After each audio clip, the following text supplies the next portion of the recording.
Before this story begins, imagine receiving a phone call at 2:17 in the morning. A voice tells you that the person you once ignored, the person you were ashamed to acknowledge, the person who loved you more than anything in this world, is dying. Now imagine that person is your father, and the last thing you ever said to him was, "I don't know this man." What would you do if that was your reality? Because that is exactly what happened to billionaire Michael Anderson, a man who had everything money could buy, but was about to discover that some mistakes cannot be fixed with wealth, and some regrets never leave you. Michael Anderson stood at the peak of success. At 42 years old, he was the billionaire CEO of Anderson Global Enterprises. Luxury cars, private jets, global fame. He had it all. People called him brilliant, powerful, and self-made. But there was one part of his life he kept buried: his past, and more specifically, his father. Thomas Anderson, a poor farmer, had spent his entire life working under the sun just to raise Michael. He sacrificed everything: food for himself so Michael could eat, sleep for himself so Michael could study, land, comfort, dignity. Everything was given up for his son. But as Michael became successful, he slowly erased the man who made him possible. Calls were ignored, visits stopped, and eventually, even love disappeared. Thomas never stopped calling. Every birthday, every holiday, every chance he got. But Michael never answered. Until one day, Thomas made a decision.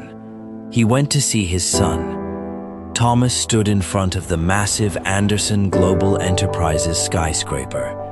His old boots touched polished ground.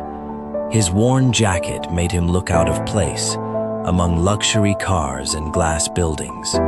Still, he smiled proudly. "My son built this," he whispered. Inside the lobby, security stopped him. "I'm here to see Michael Anderson," he said softly. "I am his father." Moments later, Michael was informed, and everything inside him changed. When he entered the lobby, he saw his father. For a split second, memories returned. His father carrying him, teaching him, sacrificing for him. But reality crushed the moment. Employees were watching, executives were watching, and fear overtook him. "I don't know this man," Michael said coldly. "I don't know this man." Silence filled the lobby. Thomas froze, confused, broken. "It's me, your father," he whispered. But Michael "It's me, turned your away. father. Escort him Escort out. him out." And just like that, the man who gave him life was removed like a stranger. Thomas left quietly. No anger, no shouting, only heartbreak.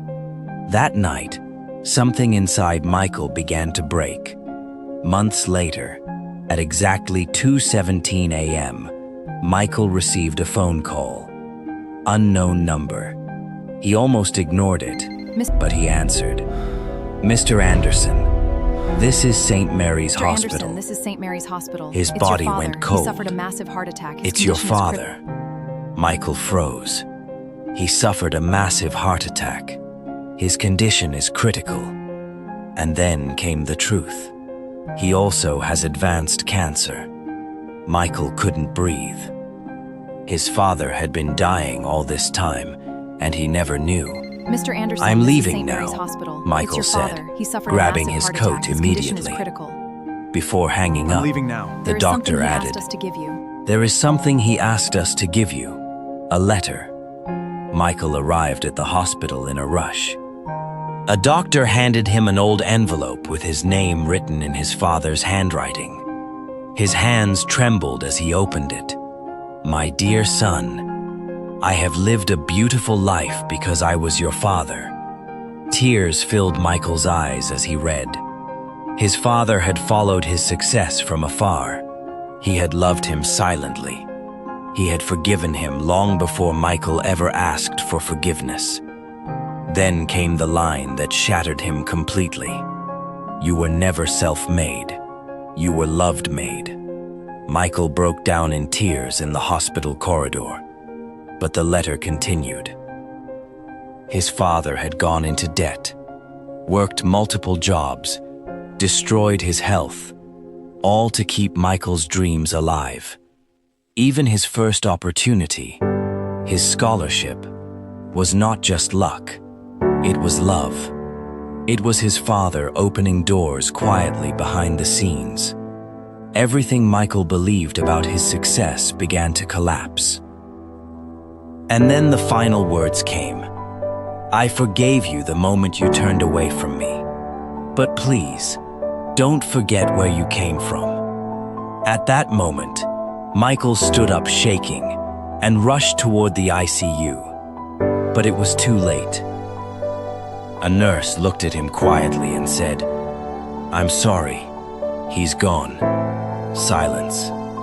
The world stopped. Michael stood frozen. I'm sorry, No, he's gone. no. His legs gave out. No. In his trembling hand was the last gift his father left behind.